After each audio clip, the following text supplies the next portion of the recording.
বাংলার ঐতিহ্যবাহী হস্তশিল্পের এক অনন্য নিদর্শন নকশি কাঁথা। আর এই নকশি কাঁথার সূক্ষ্ম সূচয়ে নিজের স্বপ্ন, অনুভূতি আর জীবনের গল্প বুনে চলেছেন শিল্পী হোসনে আরা।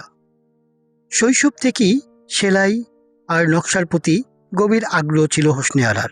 মায়ের কাছ থেকেই হাতে কলমে শেখা কিভাবে পুরনো কাপড়ের টুকরো জোড়া দিয়ে তৈরি হয় এক একটি জীবন্ত গল্প। সময়ের সঙ্গে সঙ্গে সেই শখই হয়ে ওঠে তার পেশা, আর নকশি কাঁথা হয়ে ওঠে তার আত্মপ্রকাশের মাধ্যম।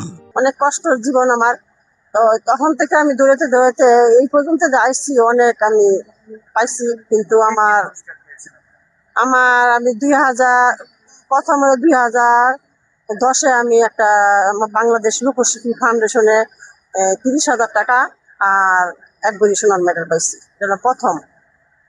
ইয়ার পরে আমি পাইছি বিসিক থেকে 3টা পুরস্কার পাইছি। শ্রেষ্ঠ পুরস্কার, দক্ষতা পুরস্কার, তারপরে বিসিক থেকে আমি শিল্প পুরস্কার পাইছি। এটা আমার মনে হয় এই রাষ্ট্র পুরস্কার আর কি বলে, তবে মিনিস্টার পুরস্কার। তবে আমি এটাও পাইছি। ইয়ার পরে পাইছি আমি চ্যানেল আইয়ে। তারপরে আবার পাইছি আমি সোনারগাঁও। এবার গত বছর আমি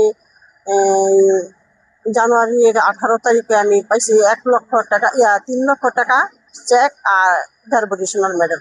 আমার একটা ঘর নাই, বাড়ি নাই, আমার 3টা ছেলে নাই।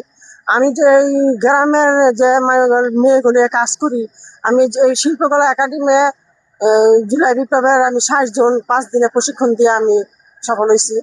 তারপরে আমি এই যে মহিলা বিষয় থেকে, সমবায় সমিতি থেকে, সমাজ সভা থেকে, মানে সমবায় সমিতি সব থেকে আমি এই সোনারগাঁও আমার দেশের মেয়েগুলো নিয়ে আমি অনেক ধরনের উন্নয়নের কাজ করি। আমার আয়ের জন্য আমি কিছু না, আমি সবার সাথে থাকতে পারি যে আমি আর্টিস্ট, আমি নকশি কাঁথার আর্টিস্ট করে দেন। আমি এই পর্যন্ত আসছি, সবাই আমার সম্মান করে। আমি ওই টাকার জন্য লোক লালসা আমার কিছুই নাই। আমি পাই, আমার রূপের কোনো চিন্তা ভাবনা নাই যে আমি এত টাকা এতটুকু, মানে যেরকম কাজ করি আমি এরকম মূল্য পাই, আমি সন্তুষ্ট আছি। হোসনে আরার জীবন শুরু থেকেই ছিল সংগ্রামে ভরা। স্বামী কাহারউদ্দিন আদমজ জুট মিলের শ্রমিক ছিলেন। মিলটি বন্ধ হয়ে গেলে 5 সদস্যের পরিবার নিয়ে চরম অনিশ্চয়তায় পড়ে যান তিনি। সেই কঠিন সময়কে কোনো প্রাতিষ্ঠানিক শিক্ষা ছাড়াই নিজের অদম্য ইচ্ছা শক্তিকে পুঁজি করে হাতে তুলে নেন সুই সুতো। শুরুটা ছিল নিছক শখ, কিন্তু ধীরে ধীরে সেটিই হয়ে ওঠে তার জীবিকার প্রধান অবলম্বন। পরবর্তীতে বাংলাদেশ লোক ও কারুশিল্প ফাউন্ডেশন থেকে আনুষ্ঠানিক প্রশিক্ষণ গ্রহণ করেন তিনি। তার নিপুণ হাতের কাজ দ্রুতই সবাই নজর কাড়ে। তার তৈরি নকশি কাঁথা এখন শুধু দেশেই নয়, বিদেশেও সমাদৃত। আমার খুব পছন্দ, আমার আম্মুরও খুব পছন্দের। তো আমরা বাসায় নকশি কাঁথা ব্যবহার করি। আর নকশি কাঁথাটা বাংলাদেশের একটা ঐতিহ্য। তো এটা প্রত্যেকের ঘরে ঘরে থাকে এবং সবাই খুব পছন্দ করে বাঙালি ঐতিহ্য হিসেবে। প্রান্তিক লেভেলে কাজ করে যে কর্মীরা আছে, নকশি কাঁথার যে শিল্পীরা, তারা হয়তো ঠিক মতো সেই পারিশ্রমিকটা পাচ্ছে না, সেই সুযোগ সুবিধাগুলো পাচ্ছে না। তাদের কাজটা ফুটিয়ে তুলতে বা মানুষের দ্বার প্রান্তে পৌঁছে দিতে যতটুকু মানে মিডিয়ার প্রয়োজন, সেভাবে প্রচার প্রসারণা হচ্ছে না। সেই জন্য হয়তো বা এটা আস্তে আস্তে হারিয়ে যাচ্ছে। নকশি বা আমাদের যশোর স্টিচের যে কাজগুলা, সেটা আমরা নিজেরাই করি। আমিও চাই যে আমাদের নকশি কাঁথাগুলা বা তাঁতের জিনিসগুলা যেন উঠে আসুক, এবং কুমার বাড়ির যে মাটির জিনিসগুলা, এটা যেন ঐতিহ্যভাবে এবং গড়ে উঠুক এবং বড় স্থানে আমাদেরটা যাক। এই সাফল্যের স্বীকৃতি হিসেবে তিনি অর্জন করেছেন জাতীয় পর্যায়ে স্বর্ণপদক সহ বিভিন্ন সম্মাননা।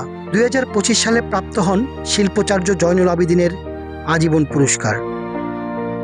বর্তমানে তিনি বাংলাদেশ লোক ও কারুশিল্প ফাউন্ডেশনের তালিকাভুক্ত একজন শিল্পী এবং প্রশিক্ষক হিসেবে কাজ করছেন। নিজের অভিজ্ঞতা দিয়ে গড়ে তুলেছেন নতুন প্রজন্মের শিল্পী।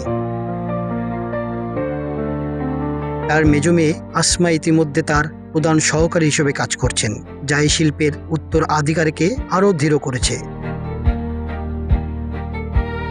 তার সাফল্যের মাঝেও দুশ্চিন্তা রয়েছে। মেশিনে তৈরি সস্তা পণ্যের দাপটে হাতে তৈরির নকশি কাঁথার বাজার দিন দিন সংকুচিত হচ্ছে। সব প্রতিকূলতা সত্ত্বেও গোয়ালদি গ্রামের নিজ বাড়িতে বসে হোসনে আরা আজও সুই সুতুর ফুরে বুনে চলেছেন বাঙালির 100 বছরের ঐতিহ্য। অন্যতম কয়েকটি ক্ষুদ্র কুটির শিল্পের মধ্যে নকশিকাঁথা তারই একটি। সূচের ফোরে স্বপ্ন বুনছেন এই নকশিকাঁথা শিল্পী হোসনিয়ারা। জীবন যুদ্ধে তিনি এক অনন্য নারী। এই নকশিকাঁথার মাধ্যমেই তিনি আজ স্বীকৃতি পেয়েছেন বাংলাদেশ সহ বিভিন্ন দেশে। তিনি এই পর্যন্ত অর্জন করেছেন গোল্ড মেডেল সহ বিভিন্ন পুরস্কার, যা তার এই জীবনকে সুন্দর ও পরিপূর্ণময় করে তুলেছে। তিনি চান এই নকশিকাঁথা দিয়ে তার জীবনকে আরো উজ্জ্বল করতে। দেশের বিভিন্ন স্থানে তিনি তার এই নকশিকাঁথার ছড়িয়ে দিতে চান। শিল্পকলা একাডেমি থেকে রাশিদুল ইসলাম রাসেল,